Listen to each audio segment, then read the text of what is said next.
Reels वाली बहू। प्रज्ञा को रील्स बनाने का बड़ा ही क्रेज है और वो दिन भर रील्स बनाती रहती है। खाते पीते घूमते फिरते घर में कॉलेज में रील्स बनाने के कारण प्रज्ञा पूरे कॉलेज में हाईलाइटेड है।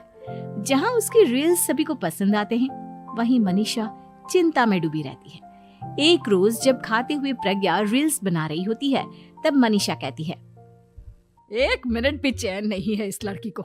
ये नहीं कि खाना तो आराम से खा ले, लेकिन नहीं, अरे थोड़ी देर रील्स नहीं बनाओगी तो आसमान नहीं टूट पड़ेगा।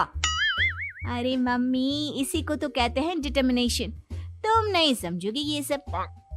भगवान, इस लड़की को सद्बुद्धि दे। जब देखो तब टेढ़ा बाका मुंह बनाती रहती है। मनीषा की बात का प्रज्ञा पर जरा भी असर नहीं होता और वो खाते खाते रील्स बनाती रहती है। दिन बीतने लगते हैं और देखते देखते प्रज्ञा का कॉलेज भी खत्म हो जाता है। आए दिन कोई ना कोई मनीषा को प्रज्ञा की शादी करवाने का सुझाव दे जाता है। सब ठीक ही कहते हैं, प्रज्ञा की शादी कर देनी चाहिए। अपने घर के काम काज में व्यस्त हो जाएगी तो खुद ही ये रील्स और नाच गाना बंद हो जाएगा। मनीषा और प्रेम प्रज्ञा के लिए एक अच्छा लड़का ढूंढने लगते हैं और तभी विकी का रिश्ता प्रज्ञा के लिए आता है, जिसने प्रज्ञा को उसकी रील्स देखकर पसंद कर लिया था। अगले दिन विकी अपने माता पिता के साथ प्रज्ञा के घर पहुंच जाता है और प्रज्ञा साड़ी पहने हाथों में चाय की ट्रे लिए उनके सामने आती है। जब विकी को पसंद है तो हमें भी बहू पसंद है। बहन जी, आप बारात की तैयारी कीजिए। एक बार लड़का लड़की अकेले में बात कर ले तो अच्छा रहेगा। हाँ हाँ, क्यों नहीं। मनीषा विकी को प्रज्ञा के कमरे में भेजती है, जहां प्रज्ञा पहले से ही रील्स बना रही होती है। तभी विकी कहता है, आ गए आपके साजन जी। हमारे साथ ये रील्स कंप्लीट करती तो और भी अच्छा रहता। अच्छा जी, अब आ ही गए हैं तो बना ही लेती हूँ आपके साथ। दोनों मिलकर रील्स बनाते हैं। जब वी मीट और तुरंत पोस्ट भी कर देते हैं। फिर विकी कहता है, जब आप साड़ी में चाय लेकर आए तब मुझे लगा कि कहीं मैं गलत घर में तो नहीं आ गया। अब सही है। दोनों की शादी पक्की हो जाती है और शादी के दिन भी प्रज्ञा रील्स बनाने से चूकती नहीं। यहाँ तक कि बारात के समय भी नाचते हुए रील्स बनाती है। सभी लोग प्रज्ञा की तारीफ के पुल बांध देते हैं और प्रज्ञा नाचती गाती अपने ससुराल चली जाती है।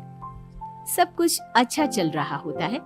प्रज्ञा यहाँ भी दिन भर हर चीज की रील्स बनाती रहती है।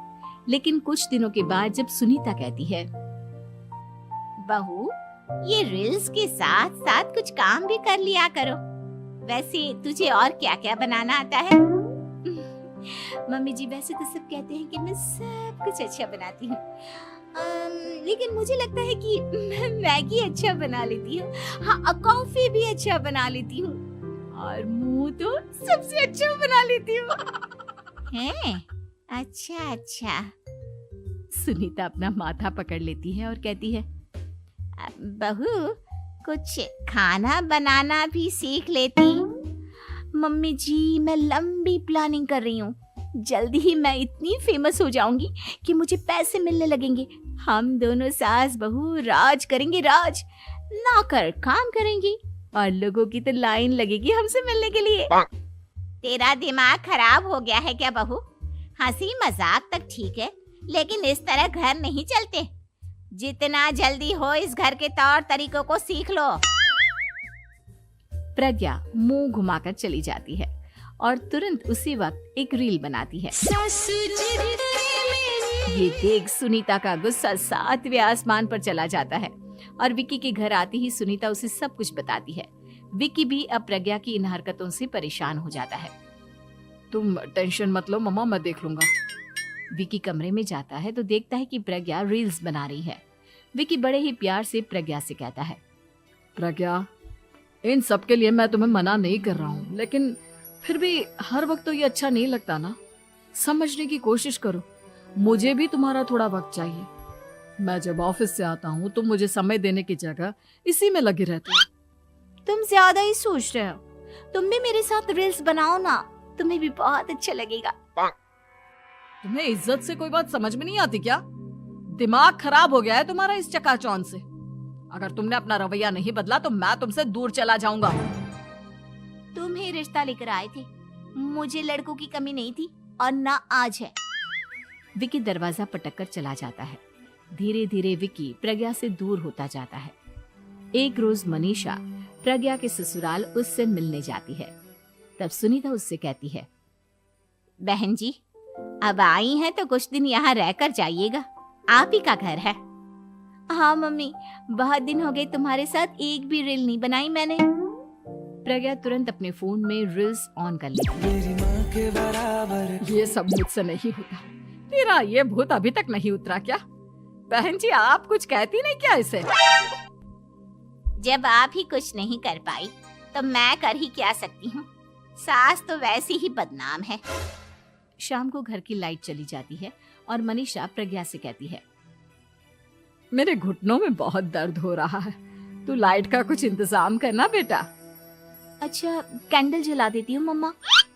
प्रज्ञा गाते हुए कैंडल जलाती है और खिड़की के पर्दे के पास रख देती है।